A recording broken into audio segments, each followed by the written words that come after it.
فرمایا مثال میرے پاس ہے، وہ آدم علیہ السلام، وہ آدم علیہ السلام ہیں کہ جن کی تخلیق اللہ نے بغیر باپ کے بھی کی، بغیر ماں کے بھی کی۔ وہ کون ہے؟ آدم، مثال دی، ان مثلا، اللہ نے نبی دو عالم صلی اللہ علیہ وسلم پر وحی نازل فرمائی، آپ جواب دیں، ان مثلا عیسیٰ عند اللہ کمثل آدم خلقہ من تراب، اللہ نے مٹی سے پیدا کیا آدم کو، یہ مثال ہے کہ بغیر باپ کے پیدا ہوئے، بغیر ماں کے پیدا ہوئے۔ اور پھر جب بات بڑی، ہوتا یہی ہے معاشرے کے اندر بھی، جب جھگڑا زیادہ ہو جائے تو پھر لوگ اکٹھے ہو جاتے ہیں، کسی بات کا حل نہیں نکلتا۔ ہوا ایسے کہ اللہ تعالیٰ نے فرمایا اچھا ان لوگوں کو آپ کہیں جو تھوڑی سی باتیں سمجھنے کی ہوتی ہیں، ترنم، سر، سوز، گداز، چیخ و پکار کے ساتھ باتیں بھی ہو سکتی ہیں، لیکن کچھ چیزیں ایسی ہیں کہ ہمیں اس بات سمجھنے کی ضرورت ہے، اور ہمارا مدعا بھی یہی ہونا چاہیے کہ ہمیں اہل بیت سے محبت، اہل اطہار سے محبت کرنی ہے، اور وہ اچھے طریقے سے بات بندہ کرے، وہ سمجھ آتی ہے۔ نجران کے لوگ 70 لوگ آئے، بات بڑی، اللہ نے نبی دو عالم صلی اللہ علیہ وسلم کو فرمایا فَمَنْ حَاجَكَ فِيهِ مِنْ بَعْدِ مَا جَاءَكَ مِنَ الْعِلْمِ، یہ تیسری پارے کی آیت مبارکہ ہے۔ فَقُلْ تَعَالَوْا نَدْعُوا أَبْنَاءَنَا وَأَبْنَاءَكُمْ وَنِسَاءَنَا وَنِسَاءَكُمْ وَأَنفُسَنَا وَأَنفُسَكُمْ ثُمَّ نَبْتَهِلْ فَنَجْعَلْ لَعْنَتَ اللَّهِ عَلَى الْكَاذِبِينَ۔ یہ وہ بات ہے جو اللہ نے بیان کی کہ اللہ کے نبی صلی اللہ علیہ وسلم آپ ان لوگوں کو کہیں کہ تم لے آؤ اپنے بیٹوں کو۔ بات جب بڑھ جاتی ہے نا، 2 بندوں میں لڑائی ہو، پھر 4 ہو جاتے ہیں، پھر 6 ہو جاتے ہیں، پھر جماعت کی شکل میں لڑائیاں ہو جاتی ہیں، ادھر سے بھی 20 بندے آ گئے، ادھر سے بھی 20 بندے آ گئے۔ اس واقعے کو قرآن نے مباہلہ کہا ہے، تو مباہلہ کا مطلب ہے گڑ گڑا کے اللہ سے دعا کرنا۔ اللہ نے نبی دو عالم صلی اللہ علیہ وسلم کو کہا اگر یہ لوگ نہیں مانتے تو آپ ان کو کہیں فَقُلْ تَعَالَوْا نَدْعُوا أَبْنَاءَنَا وَأَبْنَاءَكُمْ، لے آؤ تم اپنے بیٹے، ہم اپنے بیٹے لے کے آئیں گے، وَنِسَاءَنَا وَنِسَاءَكُمْ، لے آؤ تم اپنی عورتیں، ہم بھی اپنی عورتیں لے آئیں گے، وَأَنفُسَنَا وَأَنفُسَكُمْ، تم خود بھی آ جاؤ، ہم خود بھی آ جائیں گے، ثُمَّ نَبْتَهِلْ، پھر ہم مباہلہ کریں گے، فَنَجْعَلْ لَعْنَتَ اللَّهِ عَلَى الْكَاذِبِينَ، جو جھوٹا ہوگا اس پر اللہ کی لعنت ہوگی۔ ایک روایت میں کہ دوسرا دن طے ہوا، ایک روایت میں 3 دن کے بعد، ٹھیک ہے جی مباہلہ ہوگا، آپ اپنے بندے لے آنا، ہم اپنے بندے لے آئیں گے۔ وہ بندے ان کی طرف سے جب بندے آئے اور رسول اللہ صلی اللہ علیہ وسلم کی طرف سے جو بندے آئے وہ سنے، فرمایا ابنانا و ابناکم، میں بیٹے لے کے آؤں گا، میں اپنی عورتیں لے کے آؤں گا، میں خود تشریف لاؤں گا۔ جب رسول اللہ صلی اللہ علیہ وسلم مباہلہ کے میدان میں تشریف لائے تو آپ صلی اللہ علیہ وآلہ وسلم کے ساتھ امام حسن تھے، امام حسین تھے، فاطمہ الزہرا رضی اللہ تعالیٰ عنہ تھی، مولا علی مشکل کشا رضی اللہ تعالیٰ عنہ تھے، اور خود رسول اللہ صلی اللہ علیہ وسلم تھے۔ 5 افراد، 5 تن پاک، یہ 5 اشخاص، 5 ذاتیں اس مباہلہ کے میدان میں تھیں۔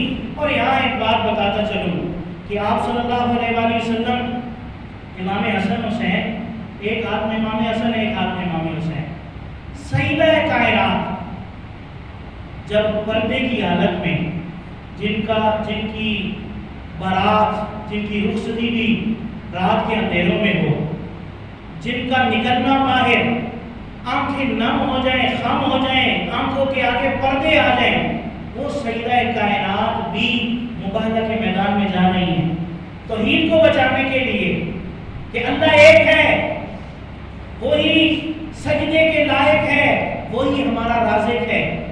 یہ بات سمجھانے کے لیے، توحید کو پکا کرنے کے لیے اللہ کے نبی صلی اللہ علیہ وسلم نے سیدہ کائنات وہ جب وہ گھر سے نکلتی تھی لوگوں کی آنکھوں کے سامنے پردے آ جاتے تھے، وہ بھی میدان میں توحید کو بچانے نکلے ہوئے۔ اور میں نے ایک عالم کی گفتگو سنی کہ جب نبی تو عالم صلی اللہ علیہ وسلم مبارزہ کے میدان میں جا رہے تھے تو آپ صلی اللہ علیہ وسلم آگے تھے، امام حسن حسین بھی آگے تھے، درمیان میں سیدہ کائنات تھا۔ اور وہ عالم یہ کہہ رہے تھے کہ آپ رضی اللہ تعالیٰ عنہ یعنی سیدہ کائنات کے جو قدم مبارک تھے نا، ان قدم مبارک پر مولا علی اپنا پاؤں مبارک رکھتے تھے اس نشان کو ختم کرنے کے لیے۔ اتنا پردہ تھا جس پردے کی فرضیت سیدنا عمر فاروق رضی اللہ تعالیٰ عنہ کے ارادہ سے ہوئی۔ سیدہ نبی عالم صلی اللہ علیہ وسلم کے پاس بیٹھے خلیفہ دوم سیدنا عمر فاروق رضی اللہ تعالیٰ عنہ کہتے کیا ہے، یا رسول اللہ کیا یہ اچھا ہوتا کہ آپ کی ازواج حجرہ سے باہر نکلتی تو پردے کی حالت میں چادر اوڑھ کر باہر آئیں۔ یہ بات کرنی تھی، یہ ایک نصیحت، یہ ایک مشورہ، رائے حضرت عمر نے صحابہ کی مجلس میں محفل میں بیٹھ کر آپ صلی اللہ علیہ وسلم کو دی۔ جبریل قرآن کی آیت لے کر نازل ہوئی۔ کہا یا رسول اللہ یہ جو حضرت عمر کہہ رہے ہیں، رائے دے رہے تھے زمین پر فرش پر بیٹھ کر، اللہ نے اس کو آیت بنا کر قرآن میں نازل فرما دیا۔ وہ کیا آیت تھی؟ یا ایھا النبی قل لازواجک و بناتک ونساء المؤمنین یدنین علیہن من جلابیبہن، کہ ہے نبی کی عورتوں جب بھی اپنے گھروں سے نکلو، کل ازواجک، اے محبوب ساری ازواج کو یہ کہہ دیجئے، و بناتک، بنت نہیں فرمایا، رسول اللہ صلی اللہ علیہ وسلم کی ایک بیٹی نہیں، سیدہ کائنات فاطمہ الزہرا رضی اللہ تعالیٰ عنہ ایک بیٹی نہیں تھی آپ صلی اللہ علیہ وسلم کی، بنات اللہ نے فرمایا 4 بیٹیاں، جمع کا لفظ استعمال کیا میرے رب نے، وہ بنتے کا نہیں فرمایا، وہ بناتے کا، کیونکہ 4 بیٹیاں میرے آقا کی تھیں، حضرت رقیہ، حضرت ام کلثوم، زینب اور سیدہ کائنات فاطمہ الزہرا رضی اللہ تعالیٰ۔ یا رسول اللہ آپ کی جب بیٹیاں، آپ کی بیویاں اور جب مسلمانوں کی عورتیں گھر سے باہر نکلیں پردے کی حالت میں، تو وہی پردہ جب فرض ہوا تو سیدہ کائنات پردے کی حالت میں جا رہی ہیں۔ اور جب مباہلہ کے میدان میں پہنچی تو ان کا ایک بڑا پادری تھا نجرانیوں کا، اس نے کہا کن لوگوں سے تم مقابلہ کرنے جا رہے ہو؟ میری نظر پڑ رہی ہے کہ جن کے ساتھ تم مقابلہ کرنے جا رہے ہو ان کے دائیں ہاتھ میں حسن ہے، بائیں ہاتھ میں حسین، درمیان میں ان کی والدہ ہیں حسن حسین کی، پیچھے علی المرتضیٰ ہیں، کن سے مقابلہ کرنے جا رہے ہیں؟ اگر اپنی نسلیں بچانی ہیں، بڑا پادری ان کو سمجھا رہا ہے، اگر آپ نے اپنی نسلیں بچانی ہیں نا تو ان سے مباہلہ نہ کرو، اپنی ہار تسلیم کرو۔ یہ وہ گروہ ہے 5 لوگوں کا کہ اگر ہاتھ اٹھا دے نا، گڑ گڑا کے رب سے دعا کرے یا اللہ یہ پہاڑ ادھر سے ادھر ہو جائے، یہ روایت کے الفاظ ہے، میں ان پہاڑوں کو دیکھ نہیں کہہ رہا، وہ پادری کہہ رہا ہے کہ یہ رب کی بارگاہ میں گڑ گڑا کے دعا کرے یا اللہ یہ پہاڑ ادھر سے ادھر ہو جائے، تو پہاڑ ادھر سے ادھر ہو جاتا ہے۔ آپ کن لوگوں سے مقابلہ کرنے جا رہے ہیں؟ واپس ہو جاؤ۔ لوگوں نے ان کی باتوں کو مانا اور کہا ہم فدیہ دیں گے لیکن اہل بیت سے مقابلہ نہیں کر سکتے۔ اس لیے اہل سنت و جماعت یہ عقیدہ دیتے ہیں کہ تم اہل بیت سے بھی محبت رکھو، صحابہ کرام سے بھی محبت رکھو۔ میرے آقا صلی اللہ علیہ وسلم نے فرمایا میں 2 چیزیں چھوڑ کے جا رہا ہوں، ایک قرآن، ایک میری عطرت، اہل بیت۔ جب ان 2 چیزوں کو تم پکڑو گے کبھی بھی گمراہ نہیں ہوگے۔ قرآن کو تھامے رکھو، اہل بیت کا دامن تھامے رکھو، کبھی بھی گمراہ نہیں ہوگے۔ اور دوسری روایت الصحابی کا نجوم فبأی اقتدیتم اہتدیتم، میرے آقا نے فرمایا یہ میرے صحابہ، میرے یار، میرے پیارے غلام، مجھ پر ایمان لانے والے، یہ ستاروں کی ایمان ہے، جس کسی کا دامن پکڑو گے ہدایت پا جاؤ گے۔ اب مجھے بتاؤ ایک روایت میں یہ ہے کہ میری اہل بیت کشتی نوح کی طرح ہے. کبھی سنا کشتی نوح کی مثال کیوں دی؟ مثال سمجھانے کے لیے ہوتی ہے. اللہ کے حبیب نے اپنی اہل بیت کی مثال دی تو کشتی نوح سے دی. کیوں دی؟ کیونکہ اللہ کے نبی نے 950 سال حضرت نوح علیہ السلام نے اپنے لوگوں میں تبلیغ کی. اللہ کو ایک مانو. کسی نے نہیں سنی. اللہ کے نبی نے دعا کی یا اللہ ان پر عذاب مسلط کر. نوح علیہ السلام نے کشتی بنائی. فرمایا جو اس کے اندر آ جائے گا بیٹھ جائے گا نجات پا جائے گا، جو نہیں آئے گا غرق کو تباہ ہو جائے گا. اللہ کے حبیب صلی اللہ علیہ وسلم نے اہل بیت کی مثال اس طرح دی کشتی نوح کہ اگر تم اہل بیت کا دامن تھام کے ان کی کشتی میں سوار ہو جاؤ گے تو تم ڈوبو گے نہیں، غرق نہیں ہوگے، تباہ نہیں ہوگے. اور دوسری روایت میں میرے آقا نے فرمایا الصحابی کا نجوم فبأيهم اقتديتم اهتديتم. میرے صحابہ ستاروں کی مانند ہے. جب تم کسی کا دامن پکڑو گے ہدایت پا جاؤ گے. مجھے بتاؤ کہ اگر رات کے اندھیرے میں آپ سفر کر رہے ہوں، آپ کو پتہ چلے گا گڑھا کدھر ہے؟ کوئی نقصان دہ چیز آ جائے آپ کو پتہ چلے گا اندھیرے میں؟ نہیں پتہ چلتا. اس وقت آپ کو روشنی کی طلب ہوگی اور روشنی ستاروں سے ملتی ہے. میرے آقا صلی اللہ علیہ وسلم گویا تمہیں یہ اشارہ فرما رہے ہیں کہ تم اہل بیت کا دامن بھی پکڑو، ان کی کشتی میں سوار ہو جاؤ. اور ستارے میرے صحابہ ہیں ابو بکر صدیق، حضرت عمر فاروق، حضرت عثمان ذو النورین، حضرت علی شیر خدا رضی اللہ تعالیٰ عنہ، وہ ہیں، وہ ستارے ہیں. ان ستاروں سے چمک لے کر اپنی کشتی کا سفر مبارک اپنی پائے تکمیل تک پہنچاؤ. یہ غلط بتایا گیا ہے ہمیں، یہ غلط سبق پڑھایا جاتا ہے کہ صحابہ کرام اہل بیت سے دشمنی رکھتے ہیں. ابو بکر صدیق رضی اللہ تعالی عنہ یہ کہتے ہیں میں اپنی قرابت داروں سے زیادہ اہل بیت سے قرابت پسند کرتا ہوں. یعنی اپنے بیٹوں کو، اپنے اہل و عیال کو، اپنی فیملی کو، اپنے خاندان کو اتنی اہمیت نہیں دیتا. میں اہمیت اہل بیت کو، رسول اللہ صلی اللہ علیہ وسلم کی عطرت کو، رسول اللہ صلی اللہ علیہ وسلم کے اہل بیت کو، ان کی عظمت کو بیان کرتا ہوں کہ میرے اہل و عیال ان کے مقابلے میں کوئی چیز نہیں ہے. میں آخری بات بتاتا ہوں. یہ ابو بکر صدیق ہیں کہ جنہوں نے یہ کہا کہ میں اپنے اہل و عیال سے زیادہ پسند کرتا ہوں اہل بیت کو. یہ کیسے دشمنی ہو سکتی ہے صدیق اکبر کی کہ وہ تو پسند کر رہے ہیں. اور یہاں تک کہ حضرت عمر فاروق رضی اللہ تعالیٰ عنہ کے بارے میں آتا ہے جب مدائن فتح ہوا تو مسجد میں جو مال تھا، مال غنیمت، وہ اکٹھا کیا. اکٹھا کرنے کے بعد وہ مال تقسیم کر رہے تھے تو امام حسن آ گئے. کہا ہے امیر المومنین جو میرا حصہ بنتا ہے وہ مجھے مال غنیمت سے ادا کرے. آپ نے 1000 درہم حضرت عمر فاروق رضی اللہ تعالیٰ عنہ نے دیا. یہ طبرانی کے حوالے سے میں نے روایت پڑھی ہے کہ حضرت عمر فاروق امیر المومنین ہیں اور امام حسن آ کے مطالبہ کر رہے ہیں کہ امیر المومنین مال غنیمت میں سے جو میرا حق ہے، میں حقدار ہوں، وہ حق مجھے دیں. 1000 درہم حضرت عمر فاروق رضی اللہ تعالیٰ عنہ نے امام حسن کو دیا. تھوڑی دیر کے بعد امام حسین آئے، فرمایا حق.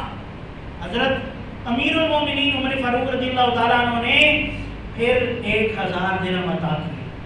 مزے کی بات یہ ہے کہ تھوڑی دیر کے بعد حضرت امیر المومنین خلیفہ دوم، جن کے بارے میں سبق یہ پڑھایا جاتا ہے کہ وہ اہل بیت سے بغض رکھتے ہیں، سنیں کہ ان کا اپنا بیٹا ہے عبداللہ. انہوں نے کہا امیر المومنین، مسلمانوں کے امیر، مومنوں کے امیر، میرا حصہ، میرا حق جو بنتا ہے مجھے دیں.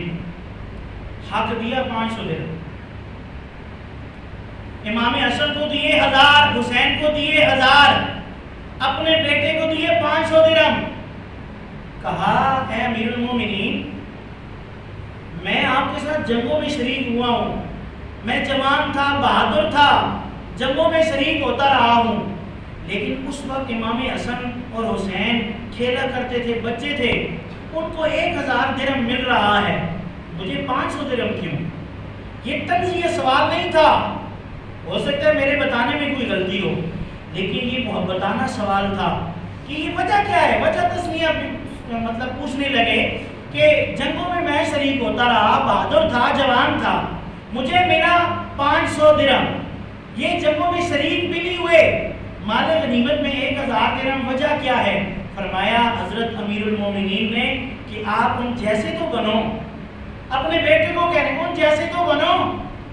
ان کے نانا رسول خدا، سبحان اللہ، ان کے نانا رسول خدا، ان کے بابا مولا علی شیر خدا، ان کی ماں سیدہ فاطمہ الزہرا، ان کے چچا جعفر طیار، ان کی پھوپھی ام ہانی، ان کے ماموں ابراہیم، اور ان کی جو خالہ ہیں حضرت رقیہ، حضرت زینب ہیں، حضرت ام کلثوم ہیں. پہلے ان جیسی ہستیاں تو لے کے آؤ. پھر حضرت عمر فاروق رضی اللہ تعالیٰ عنہ کا بیٹا خاموش ہو گیا. پتا تھا کہ یہ وہ خاندان ہے کہ جن کو نبیوں کا سردار ملا ہے، ولایت کا سردار ملا ہے، تمام عورتوں کا سردار ملا ہے، امام حسن جنت کے سردار ملے ہیں. خاموش ہو گئے. جب یہ بات مولا علی کو معلوم ہوئی نا کہ انہوں نے امام حسن حسین کو 1000 درہم دیا، اپنے بیٹے کو 500 دے کے یہ کہا کہ ان کے نانا رسول خدا، باپ شیر خدا، پوری بات بتائی. تو مولا علی فرماتے ہیں کہ رسول اللہ صلی اللہ علیہ وسلم نے فرمایا کہ حضرت عمر جو ہیں یہ سراج و اہل جنہ ہیں. جنت کے سراج، جنت کے سورج، جنت کی روشنی، جنت کی خوشبو. جب حضرت عمر کو معلوم ہوا کہ میرے بارے میں یہ ذکر مولا علی پاک کا ہے، یہ دیکھو حضرت عمر اہل بیت سے محبت کر رہے ہیں، مولا علی حضرت عمر سے محبت کر رہے ہیں. آج منبر پر یہ سبق پڑھایا جاتا ہے کہ صحابہ دشمن ہیں اہل بیت کے. حضرت عمر بھی محبت کر رہے ہیں، حضرت عمر کا بیٹا بھی محبت کر رہا ہے، حضرت علی حضرت عمر سے محبت کر رہے ہیں.